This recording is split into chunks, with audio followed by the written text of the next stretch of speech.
Muhammadin Salih wa alihi washabihi ajmain. Amin. Yang terhormat Bapak Dr. Haridon MSc yang berhalangan hadir pada hari ini dan teman-teman semua yang saya banggakan. Salawat dan salam tidak lupa pula kita curahkan kepada baginda kita Nabi besar Muhammad SAW dengan mengucapkan Allahumma shalli ala sayyidina Muhammad wa ala ali sayyidina Muhammad. Baik, kami dari kelompok 3 reguler B angkatan 2021 akan mempresentasikan hasil diskusi kami yang dimana berjudul Asam Karboksilat serta turunannya. Adapun anggota dari kelompok 3 sendiri, yang pertama itu ada saya sendiri, Melila Kuskinda, selaku moderator dan sekaligus pemateri hari ini. Lalu ada saudari Eka, pemateri juga dengan NIM 021, ada saudari Desma dengan NIM 024, Risma dengan NIM 023, dan terakhir ada saudari Grace dengan NIM 009. Baiklah, adapun untuk materi yang pertama itu akan disampaikan saudari Grace. Kepadanya kami silakan. Baik, terima kasih moderator atas kesempatannya. Baiklah, di sini saya akan menjelaskan tentang asam karboksilat. Nah, pembahasan yang pertama adalah asam usul. Nah, asam karboksilat adalah senyawa turunan dari alkana yang mempunyai gugus fungsi COOH. Nah, gugus karboksil mengandung sebuah gugus karbonil dan sebuah gugus hidroksil dengan rumus umum RCOOH.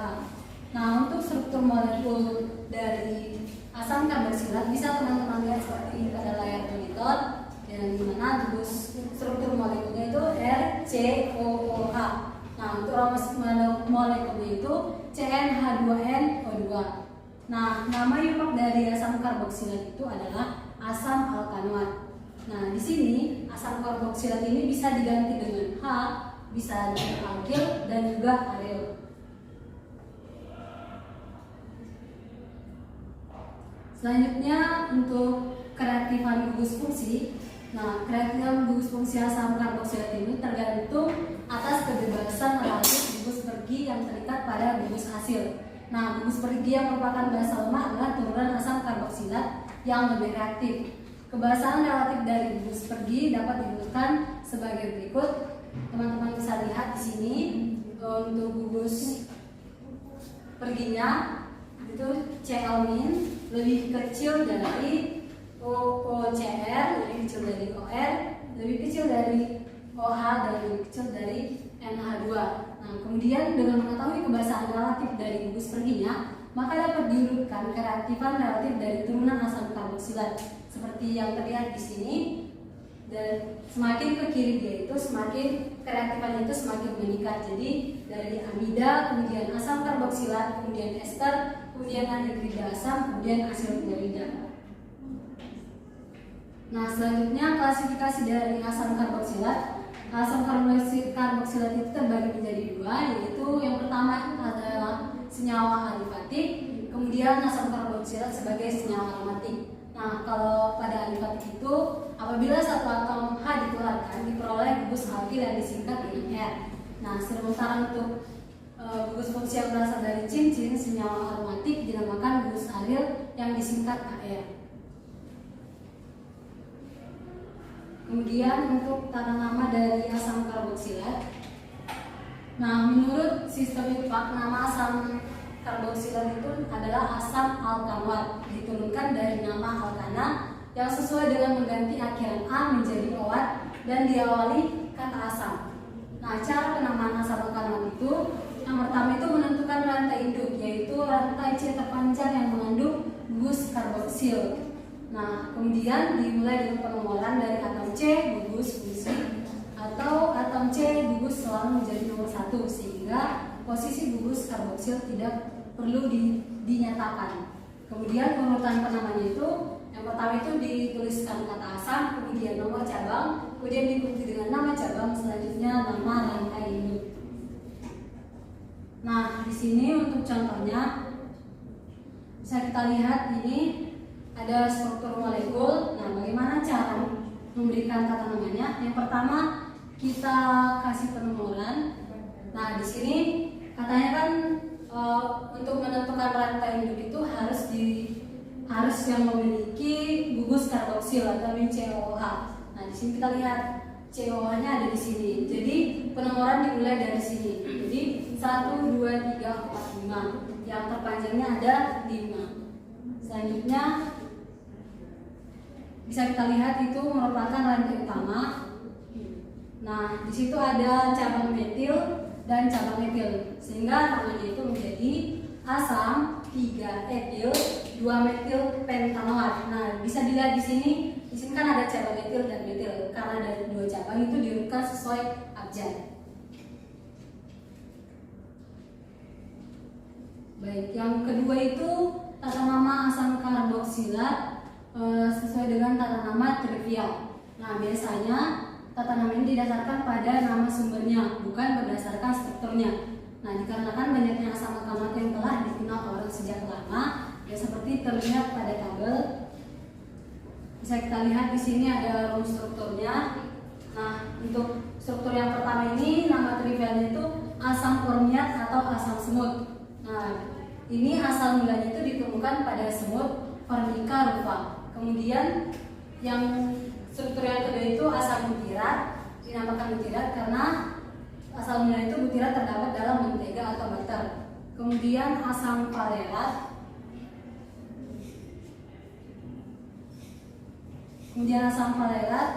Ini rumusnya bisa dilihat, ini ditemukan pada akar tanaman valere. Nah, selanjutnya pemberian nama trivial ini menggunakan huruf Yunani. Jadi bisa teman-teman lihat tadi kan pakai penomoran, pakai angka biasa. Tapi kalau di trivial itu dia pakai huruf Yunani seperti alfa, beta, gamma dan seterusnya. Kemudian di sini bisa kita lihat bahwa ada fakta menarik, semut mengandung asam format. Hal ini menjelaskan mengapa jika teman-teman digigit semut maka akan timbul iritasi atau bengkak pada kulit. Bahkan asam format ini pertama kali dibuat dari distilasi semut. Jadi ini bisa kita lihat seperti tadi penamaan dari asam karboksilat itu sesuai dengan asal usulnya tadi asam format itu diambil dari semut. Selanjutnya sifat fisika dari asam karboksilat. Yang pertama itu wujud. Nah, pada temperatur kamar asam karboksilat itu yang bersuhu rendah adalah zat cair yang encer. Nah, jika pada suhu tengah dia berupa zat cair yang kental, dan pada suhu tinggi dia berupa zat padat yang tidak larut dalam air. Jadi maksud dari suku-suku ini adalah panjang pendeknya rantai karbonnya. Jadi kalau dia dibilang suku rendah berarti rantai karbonnya itu pendek, kemudian kalau dia suku tinggi berarti rantai karbonnya itu panjang. Kemudian titik didih dan titik leleh. Nah, titik didih dan titik leleh asam karboksilat itu relatif tinggi karena kuatnya tarik menarik antar molekul, bahkan lebih tinggi dari alkohol yang bersesuaian. Kemudian kelarutan, asam karboksilat suhu rendah ini dapat larut dalam air, tetapi asam karboksilat suhu yang lebih tinggi itu sukar larut dalam air. Nah, untuk daya hantar listrik dari asam karboksilat itu dapat terrealisasi sebagian dalam air, sehingga termasuk senyawa elektrolit lemah. Untuk reaksi ionisasinya bisa teman-teman lihat RCOH menghasilkan RCOO- ditambah H+. Kemudian sifat kimia dari asam karboksilat yang pertama untuk ikatan kimianya itu asam karboksilat itu mempunyai ikatan hidrogen sesamanya dan dapat berikatan secara hidrogen dengan molekul air. Kemudian untuk kepolarannya asam karboksilat ini bersifat polar sehingga hidroksilnya itu bersifat polar sehingga asam karboksilat itu juga bersifat polar. Kemudian untuk kelarutan, kereaktifan asam karboksilat merupakan asam lemah dan makin lemah untuk suhu yang lebih tinggi. Nah, pada uji identifikasi menggunakan indikator asam basa akan menunjukkan sifat asam. Selanjutnya sumber dan manfaatnya. Ini kami ambil beberapa contoh dari asam karboksilat. Yang pertama itu asam asetat. Nah, dalam industri itu asam asetat itu sebagai bahan baku sintesis serat dan plastik. Kemudian kalau dalam laboratorium sebagai pelarut dan sebagai reaksi. Kemudian asam asetat ini merupakan jika kadarnya itu 3-6 selain itu disebut cuka makan. Kemudian contoh yang kedua itu asam oksalat. Asam oksalat ini terdapat dalam daun bayam dan buah-buahan. Nah, bentuk senyawanya itu sebagai garam, natrium, atau kalsium. Asam oksalat ini bisa juga untuk menghilangkan karat dan bahan baku pembuatan zat warna. Kemudian asam oksalat ini bisa digunakan mengasamkan minuman, permen, dan makanan lain. Nah, kemudian asam oksalat ini juga bisa digunakan dalam fotografi, keramik, dan proses produksi lainnya. Kemudian itu ada asam format, ini biasa digunakan untuk koagulasi lateks, penyamakan kulit, dan industri tekstil. Dan kalau untuk asam benzoat itu biasa digunakan untuk bahan pengawet makanan. Nah, di sini ada juga untuk asam karboksilat yang asam lemak yang lebih tinggi digunakan dalam pembuatan sabun. Nah, kemudian asam organik digunakan dalam makanan, minuman dingin, dan lain-lain. Sebagai contohnya tadi asam asetat yang digunakan sebagai cuka. Kemudian asam karboksilat yang asam digunakan untuk pembuatan berbagai obat-obatan seperti aspirin, fenacetin, dan lain-lain. Nah, untuk penjelasan turunan-turunan dari asam karboksilat, kami kembalikan kepada moderator. Baik, dari Grace atas materi yang pertama. Adapun materi selanjutnya yaitu ester akan disampaikan partner kami, saudari Ika, kepadanya. Silakan.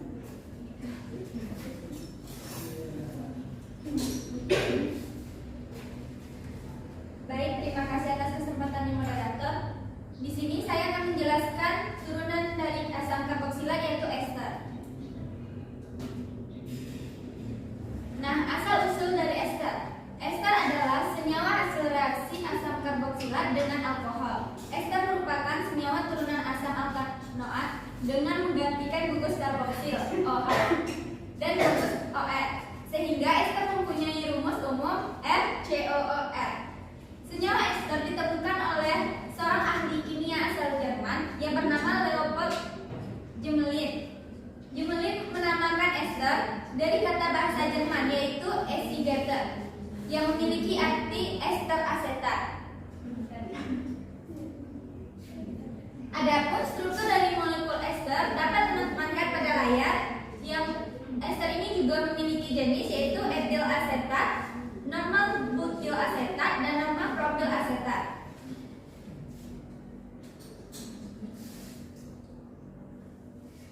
Selanjutnya yaitu tata nama dari ester. Dalam pemberian nama ester didahului dengan menyebut nama gugus alkil atau aril yang menukar atom H dalam gugus COOH pada asam induknya. Kemudian diikuti nama asam asetat, tetapi tanpa kata asam. Adapun langkah-langkahnya sebagai berikut. Yang pertama, tentukan jenis alkil dan nama asam karboksilat atau nama sistematik yang terdapat dalam struktur. Nah, teman-teman dapat melihat pada layar. Pada bagian kiri terdapat etanoat dan kanannya etil. Kemudian urutan penulisan diawali nama alkil. Nah, kemudian baru nama asamnya tanpa kata asam. Berarti didahului dengan etil, etanoat tanpa kata asam.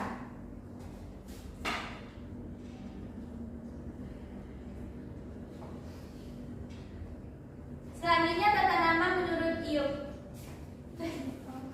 dan nama trivial. Teman-teman dapat melihat pada layar yang telah ada rumus strukturnya dan nama iupnya dan nama trivialnya.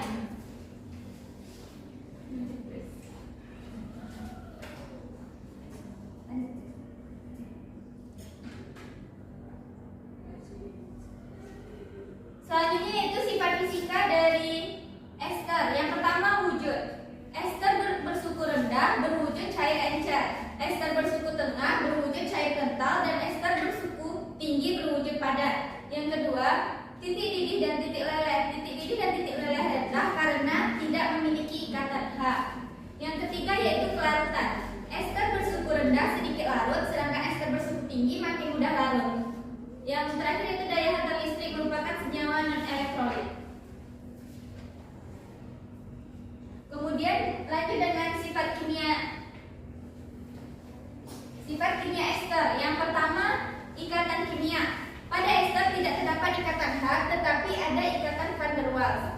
Yang kedua, polaran ester yaitu senyawa bersuku rendah sedikit bersifat polar, sedangkan bersuku tinggi hampir non-polar. Kereaktifannya ester kurang reaktif. Pada uji identifikasi menggunakan indikator asam basa akan menunjukkan sifat netral.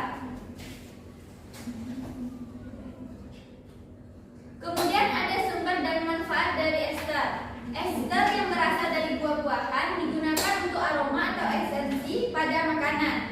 Ester lemak untuk membuat mentega, margarin, dan sabun. Ester lilin digunakan untuk mobil dan batik. Dapat diperoleh dari tawon dan palma brescia. Baik, itu saja yang dapat saya jelaskan. Saya kembalikan kepada moderator. Baik, terima kasih Saudari Rika atas pemaparan tadi yang berjudul ester tadi. Lalu turunan dari asam karboksilat yaitu amida yang akan disampaikan oleh partner kami, Jasma. Kepadanya disilakan.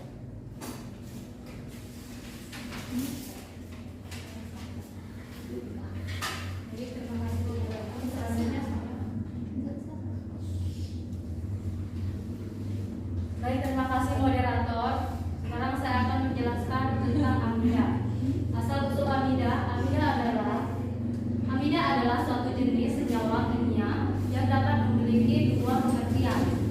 Jenis pertama adalah gugus fungsional organik yang memiliki gugus karbonil C sama dengan 0 yang berikatan dengan suatu atom nitrogen N, atau suatu senyawa yang mengandung gugus fungsional ini. Jenis kedua adalah suatu bentuk anion nitrogen.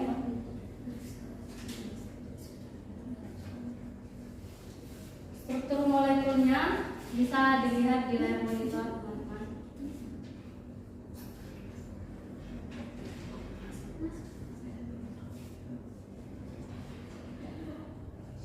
Adapun klasifikasi atau jenis amida. Yang pertama itu adalah amida primer, terus yang kedua amida sekunder, amida tersier. Bisa dilihat di layar monitor.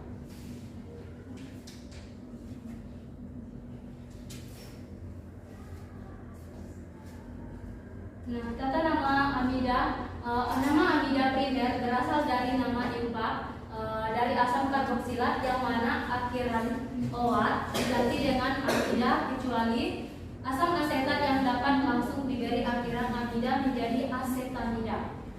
Contoh metanamida, etanamida. Untuk penomoran gugus CONH2 dapat mendapat nomor 1.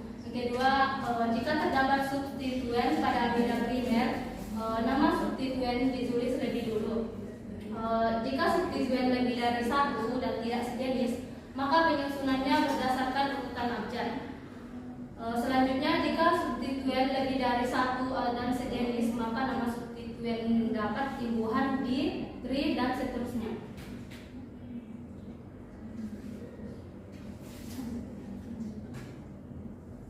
Penamaan amida sekunder diawali dengan huruf N dan diikuti dengan nama gugus alkil. Contohnya dapat dilihat di layar monitor. Untuk namanya itu N-propil propanamida.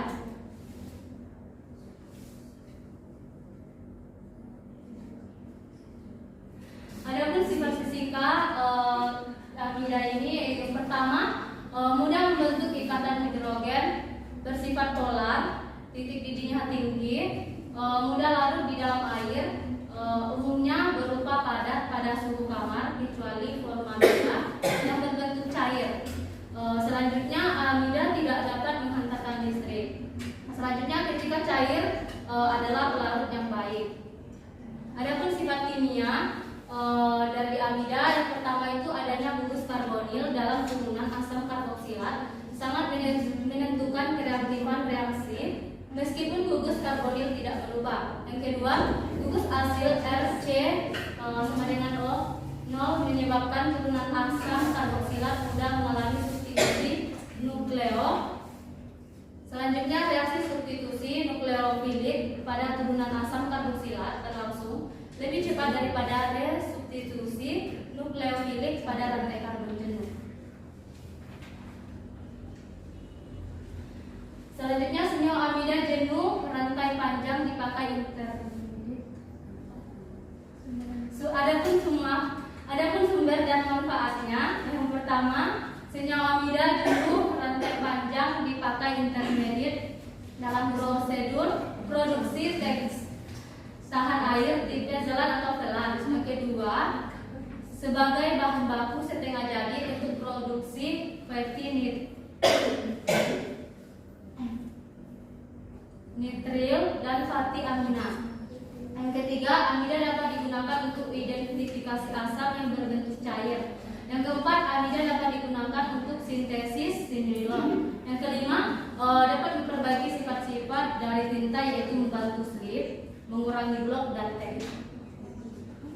Terima kasih, saya kembalikan ke moderator. Baik, terima kasih. Saya dari Esma atas penyampaian materinya.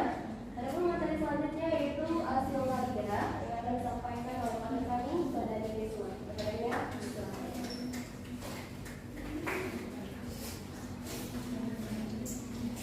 Baik, terima kasih kepada moderator. Selanjutnya saya akan menyampaikan mengenai hasil halida.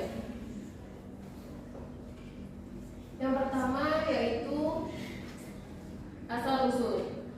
Hasil halida diberi nama dengan mengidentifikasi terlebih dahulu gugus asil dan kemudian halida. Nama gugus asil berasal dari nama asam karboksilat dengan mengganti nama IC yang diakhiri dengan D atau asam karboksilat yang diakhiri dengan Norli. Adapun struktur molekul yaitu RCOX, gambar struktur molekulnya dapat dilihat di layar monitor. Selanjutnya yaitu klasifikasi atau jenis. Hasil halida diklasifikasikan menjadi dua. Yang pertama yaitu hasil halida alifatik. Cara yang umum dalam sintesis hasil halida dalam laboratorium adalah dengan menggunakan reaksi antara asam karboksilat dengan reaksi kimia seperti tiometoklorida dan fosforus triklorida untuk hasil klorida. Fosforus tribromida untuk asil bromida dan asam sianurat untuk asil klorida. Yang kedua yaitu hasil halida aromatik. Hasil halida aromatik dapat disiapkan dengan reaksi yang sama menggunakan reaksi sejenis. Namun beberapa reaksi khusus juga tersedia untuk memproduksi senyawa ini. Misalnya dengan klorinasi langsung dari turunan benzaldehyida.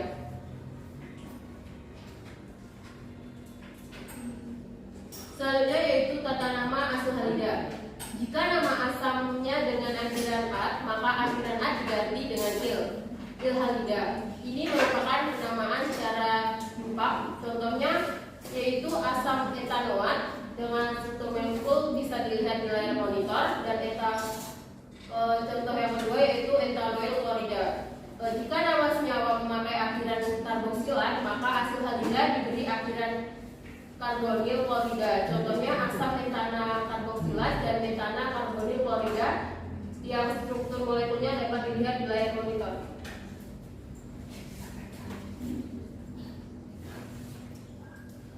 Jika nama aslinya dengan nama trivial, maka nama hasil halidanya akhiran dari asam diganti il halida. Contohnya asam asetat dan asetil klorida, yang mana struktur molekulnya bisa dilihat di layar monitor.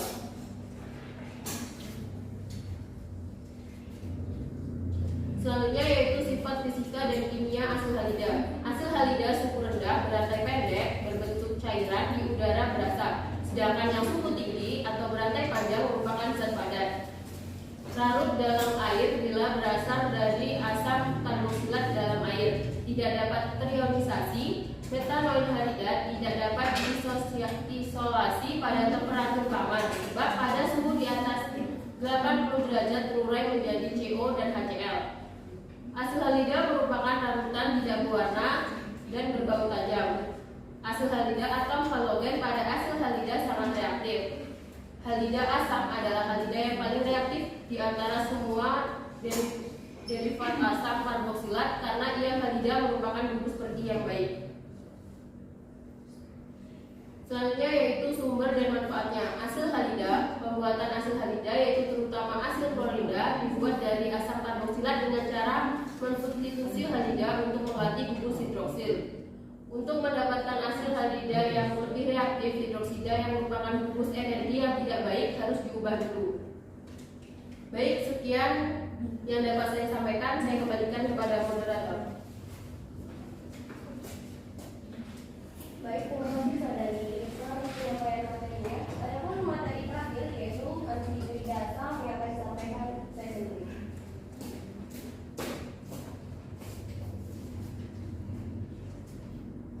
Baiklah, asal usul anhidrida asam adalah senyawa turunan asam karboksilat yang mempunyai gugur asil yaitu RCO, terikat pada oksigen sebagai pengganti hidrogen. Nah, umumnya anhidrida asam adalah RC2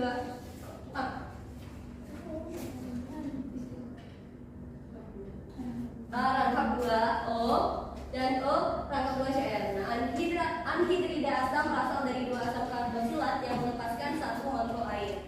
Untuk struktur molekulnya dapat dilihat di monitor. Lalu ada klasifikasi atau jenis anhidrida asam. Nah, anhidrida simetris atau sederhana, yang dimana saat itulah kondensasi terjadi dan asam yang bentuknya adalah sama.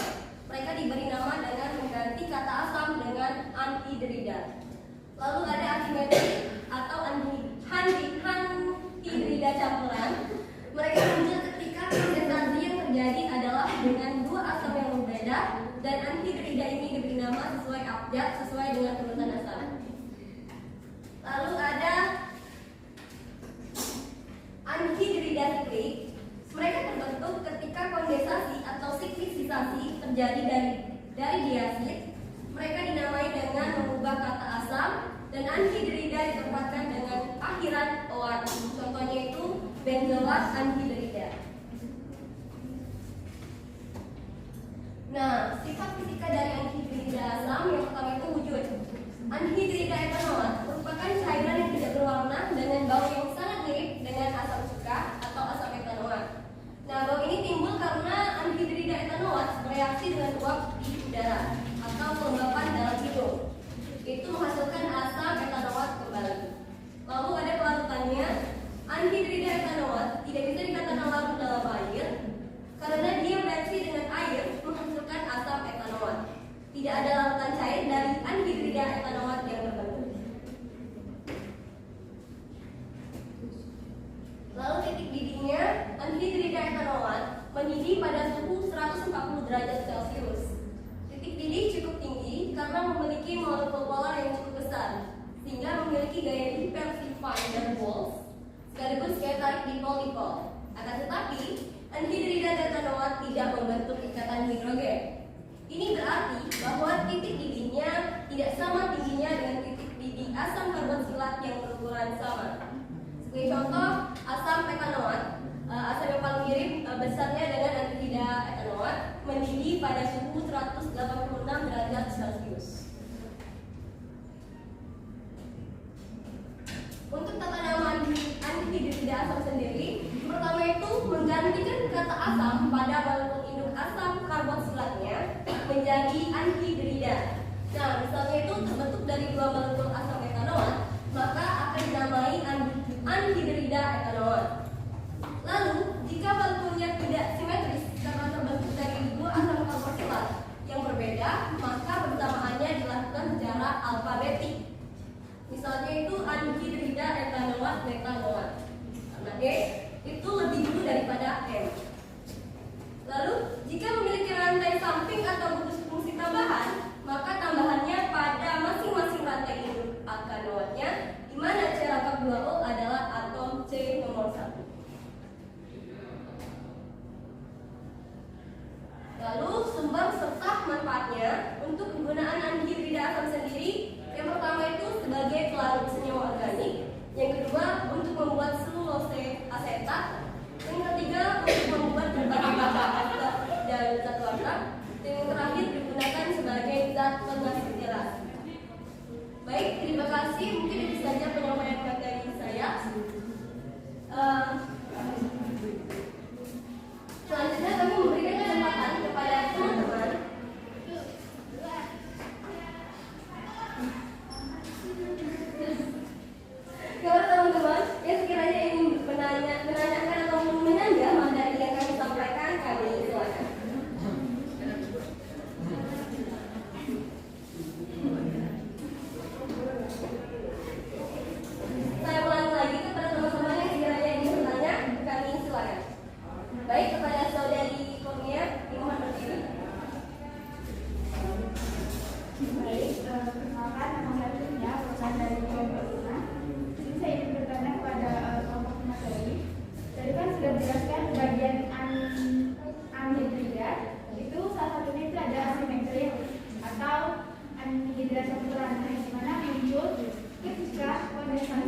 terjadi dengan dua asam yang berbeda dan diberi nama sesuai amida dengan urutan asam.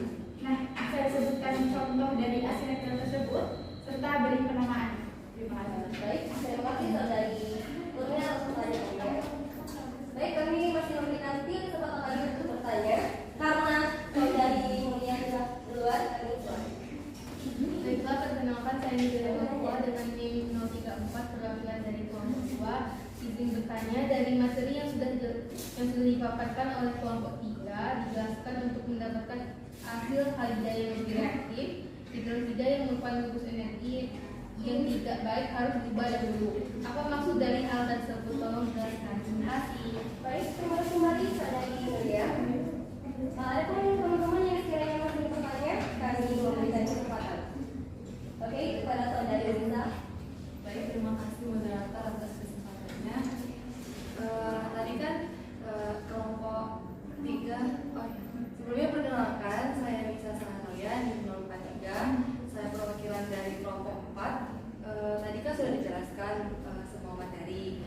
Nah, di sini saya ingin bertanya mengenai amida, di mana tadi ada satu kalimat yang menyatakan bahwa sifat kimia amida bagian pertama disebutkan adanya gugus karbonil dalam turunan asam karboksilat sangat menentukan reaksi meskipun gugus karbonil tidak berubah. Nah, itu tuh bagaimana ya maksud dari pernyataan tersebut? Nah, mungkin maksudnya itu di sini kan yang di sini kan bilang nih gugus karbonil dalam turunan asam karboksilat itu sangat menentukan kereaktifan. Nah, mengapa di situ ditulis gugus karbonil itu tidak berubah gitu? Apa yang menjadikan gugus karbonil itu tidak berubah tapi dia itu bisa mempengaruhi atau menentukan kereaktifan reaksi? Apakah pertanyaan dari saya bisa dimengerti? Mungkin itu saja moderator, sekian, terima kasih. Baik, terima kasih kembali saudari Risa atas pertanyaannya. Kami masih memberikan kesempatan terakhir kepada teman-teman yang ingin bertanya, kami silakan.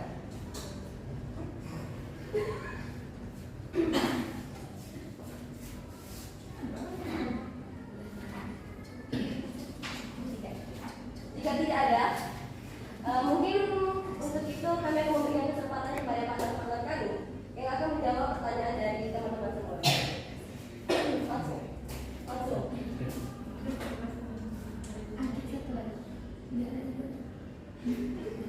Ya.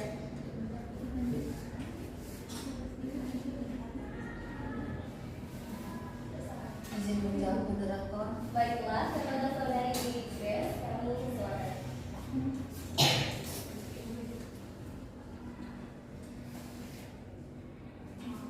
Baik, sebelumnya terima kasih atas kesempatannya.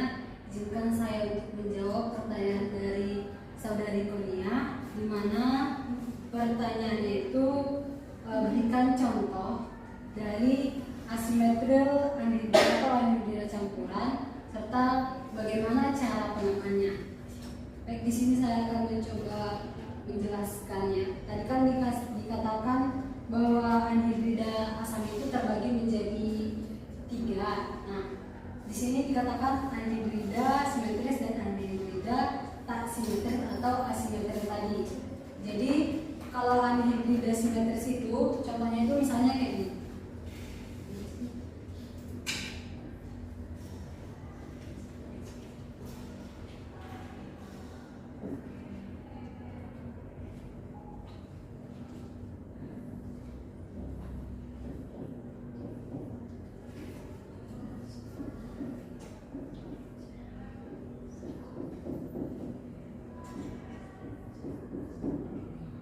Nah, ini bisa kita lihat untuk contoh yang simetris. Arti dari simetris di sini yaitu yang sebelah kiri maupun kanan itu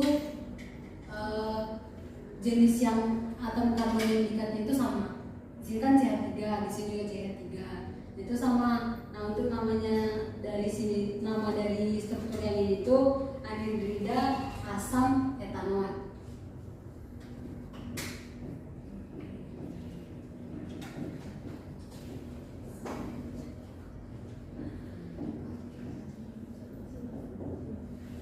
Kemudian tadi contoh untuk yang tak simetris atau asimetril.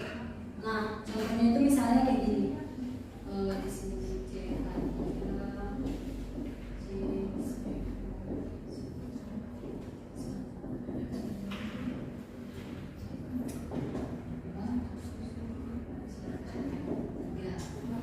bisa kita lihat di sini bahwasanya yang terikat di sini tuh yang sebelah kanan dan yang sebelah kiri itu kan berbeda.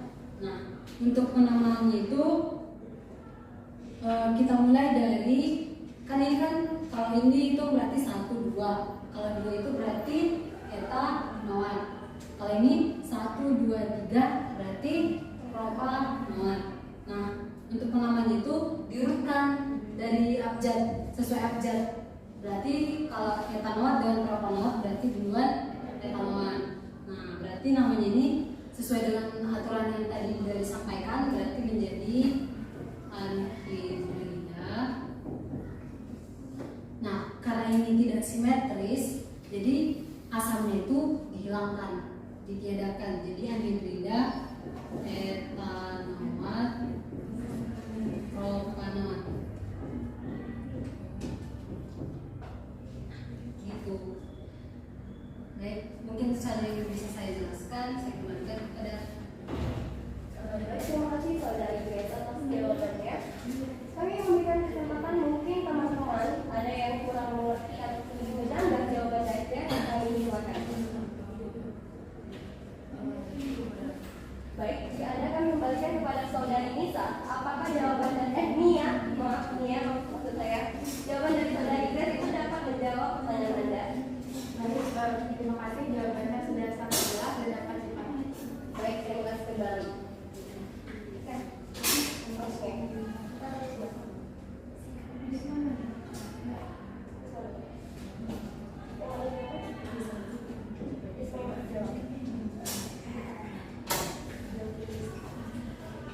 Baik, ada jawaban selanjutnya yaitu jawaban pertanyaan dari saudari Nisa akan dijawab oleh kami. Desma, kepadanya kami silakan.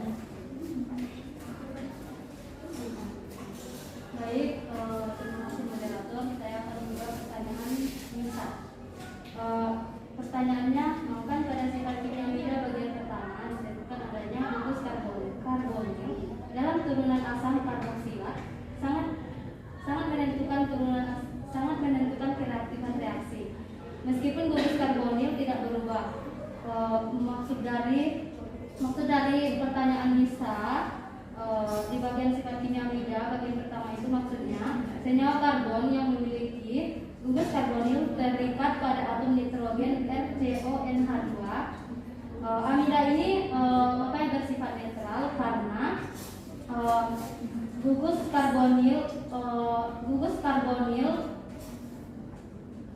karbonilnya tidak dapat berubah karena itu si elektronnya sulit menarik si proton. Baik, itu saja moderator.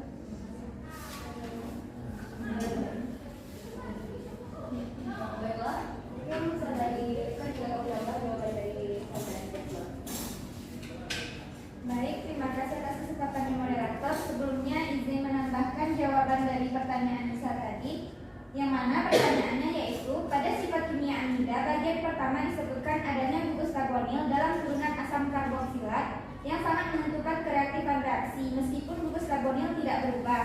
Bagaimana maksud dari pernyataan yang telah kelompok kami jelaskan dan diminta lebih sederhana lagi? Maksudnya tuh begini. Jadi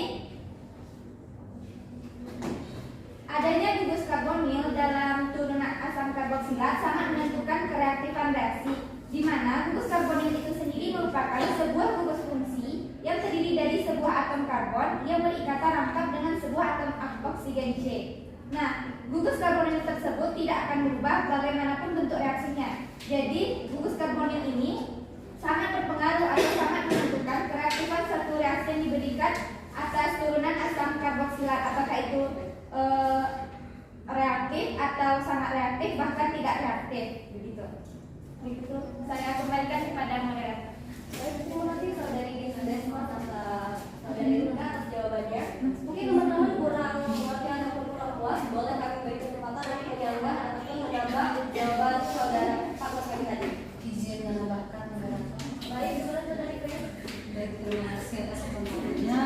Di sini saya ingin menambahkan jawaban dari pertanyaan dari Nisa tadi, di mana pertanyaannya bagaimana sih maksud dari pernyataan yang sudah kami sampaikan tadi bahwasanya adanya gugus karbonil itu dalam turunan asam karboksilat sangat menentukan kereaktifan reaksi. Nah, meskipun gugus karbonil tidak berubah. Jadi maksudnya itu kan gugus karbonil ini yang menandakan kalau dia itu senyawa apa? Kayak tadi RCOOH, berarti itu asam karboksilat. Kalau dia RCOOR, dia eta. Nah, kalau dia tadi kalau amida berarti tadi kan? Amida itu RCOONH2. Nah, itu tuh gugus karbonil NH2 itu yang itu tuh nggak akan berubah. Kalau dia itu berubah, berarti dia itu jadi senyawa yang lain. Tapi itu yang menjadi penentu kereaktifan dari senyawa itu. Jadi kalau dia berubah, misal kan itu kan NH2. Nah, kalau dia jadi H, dia asam karboksilat. Kalau dia jadi R tadi, itu jadi ether. Jadi itu nggak akan berubah. Tapi bisa berikatan dengan yang lain. Itu maksudnya. Mungkin itu saja. Baik, terima kasih guys atas penambahannya. Mungkin teman-teman semua masih ingin menambah atau menyanggah, kami beri kesempatan. Jikalau tidak ada, kami kembalikan kepada saudari Nisa. Apakah jawaban dari 3 faktor kami tadi dapat menjawab pertanyaan Nadia? Baik, moderator, semua jawabannya bisa saya terima. Ya, terima kasih. Baik, terima kasih kembali. Ada pertanyaan terakhir dari teman kita yaitu Nuria Nova yang akan dijawab oleh partner kami saudari Rizwa. Kepadanya disilakan. Baik, terima kasih kepada moderator. Pertanyaan dari saudari Nova yaitu tadi telah dijelaskan untuk mendapatkan asam halida yang lebih reaktif, hidroksida yang merupakan gugus energi yang tidak baik harus diubah dulu. Apa maksud dari hal tersebut? Nah, asil halida merupakan turunan asil yang paling reaktif. Untuk mendapatkan asil halida yang reaktif ini harus merubah hidroksida yang mana hidroksida ini merupakan gugus pergi yang tidak baik diubah dulu menjadi gugus pergi yang baik. Ionil klorida atau fosfor halida PCl3 dan PCl5 adalah reaksi yang biasanya digunakan. Setiap reaksi mula-mula mengubah gugus hidroksil asam karboksilat menjadi suatu turunan yang dianggap sebagai campuran anhidrida organik sampai anorganik. Atom oksigen hidroksil akan bergabung ke dalam gugus pergi yang baik. Adisi klorida bersifat nukleofilik. Dari hilangnya gugus pergi yang baik mengikuti suatu runtutan edisi sampai eliminasi yang khas bagi senyawa dalam golongan asam karboksilat. Baik, sekian jawaban dari saya kembalikan kepada moderator. Baik, terima kasih saudari Rizwa untuk jawabannya. Dan kami memberikan kesempatan kepada